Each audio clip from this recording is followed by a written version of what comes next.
Hi, everybody. This is Alex from blackfilm.com, and I'm here with Tanisha Long, who plays Lane on BET Plus's new sitcom, Bigger. Tanisha, how are you? I'm very good. How are you? I'm good. I can't complain. Where are you in the world right now? I am in my apartment in LA. My dog is intently watching me.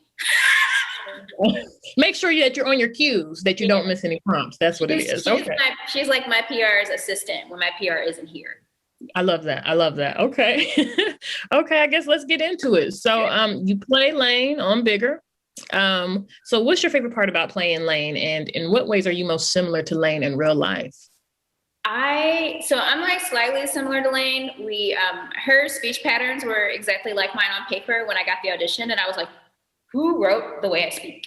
I never play women that speak the way I speak. I'm like a skitsy little dork is the way I describe myself. So like that is the most similar I am to her. Otherwise, the way Miss Lane lives her life is very different than mine, which is why she's so fun to play. She's a very, very messy girl.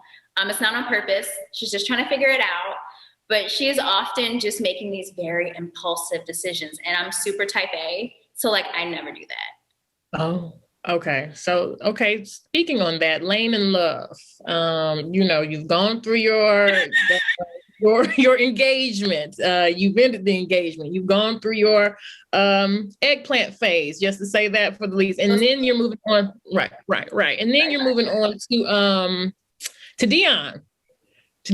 And so, like, is it that you have a hard time making decisions when it comes to love? What is it about Lane and love and just, getting that together? My understanding of Lane is that because she was with Greg and he had all the things her mom liked, she was just like, that's what I'm supposed to do. That's what I'm supposed to do. But once he proposed, it was like, oh no, this is permanent. Is this what I actually want?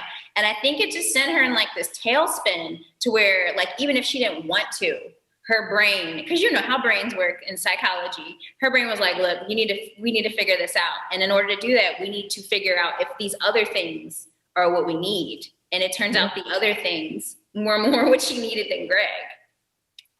And that's it. Simple like that. It. And there's nothing wrong with it. I'm not judging Miss Lane. Live your life. And that she is doing. But also another part of Lane is that she loves fashion. So that has made apparent. Clearly, she's quit her corporate job to start back in the day, which is now successful. So I'm in my 30s. I don't know about you. And I'm seeing a lot of styles from the 2000s come back that I never thought would. It's crazy. I never in my life. The 90s too. Yeah. The 90s too. All these fashions are coming back and it's really shocking me. It's blowing my boots off. But what trends are your favorite that are coming back in the style? And what are your least favorite? Okay, I'll start with my least favorite and I'll say low-rise jeans. And because remember how low-rise they were? And if you had any little bit of butt, it's out. Your thong was out to the point where having thong out, that became a thing. Like they started making jeans with the thong, denim thong attached. I remember. That's my least favorite. My favorite, I think, is like the soft girl makeup. So it's just like that little bit of like super glossy lip gloss, like the dollar store lip gloss, and then a little tiny bit of blush, and then like glitter on your eyelid. I do love that. Although I'm a little too old to be doing that look. Like, the chicken lips. Basically, it looks like you was the grease. Yeah. Yep. I know very well. I like it.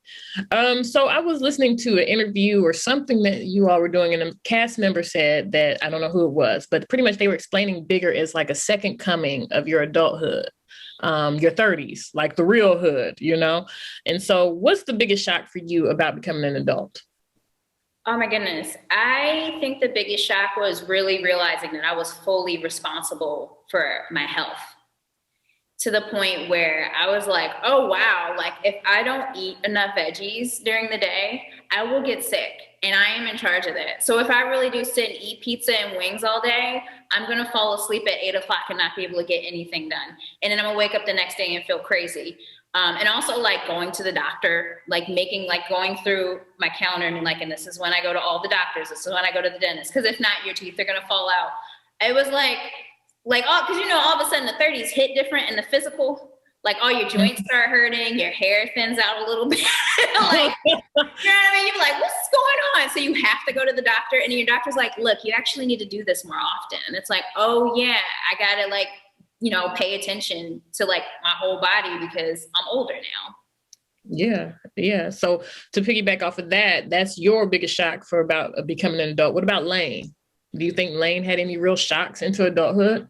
I think Lane's shock, her number one shock was she did all the stuff that she was supposed to do for her 30s. And then she's in her 30s and she don't have the stuff that she was told she would have.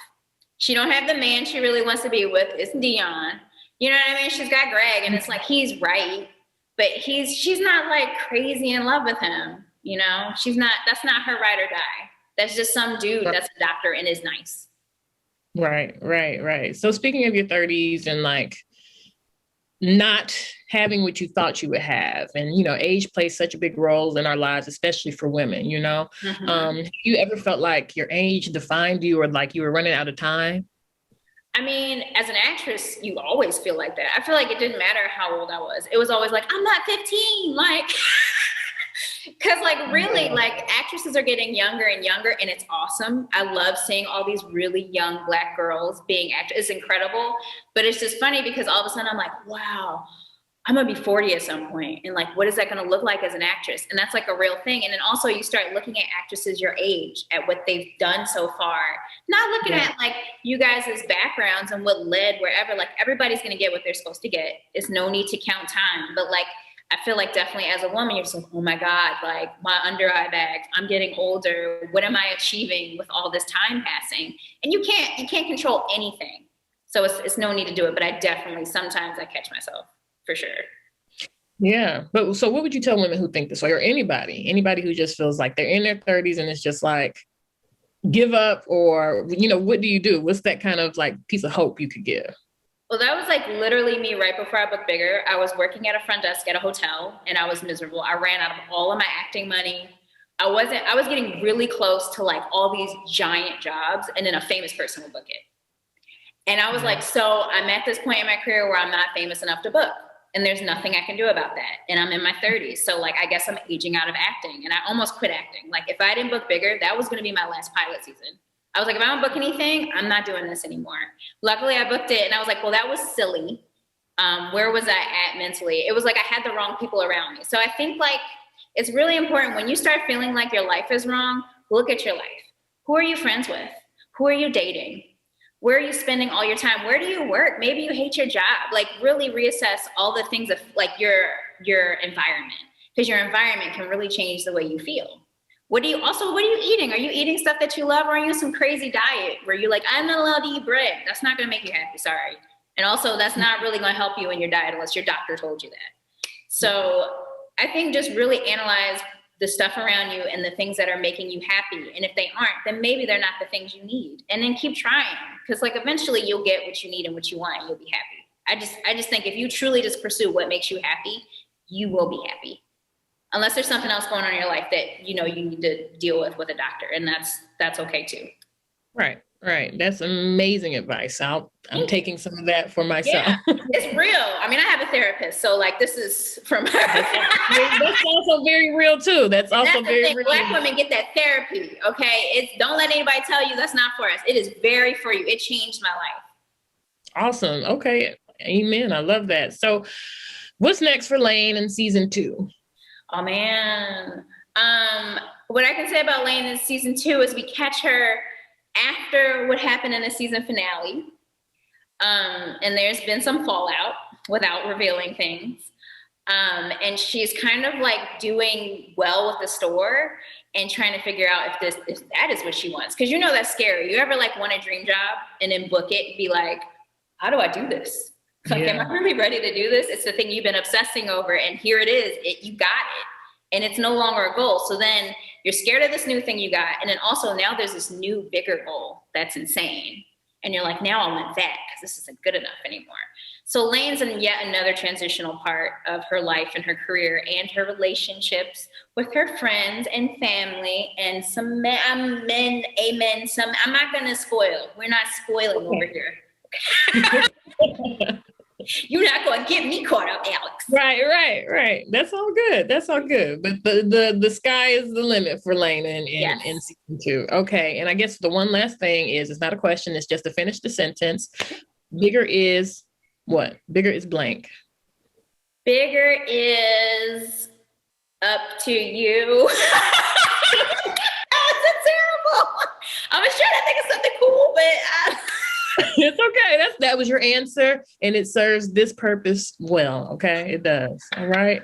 It is good for this moment. I love it. It was so great talking to you. I wish you the very best. Season 2 will be amazing. I love season 1. I do very much so enjoy your character. So thank you, Alex. I appreciate it. Thanks for taking time to talk to me. Thank you. Have a good one. You too. Have a good day. Bye. Bye.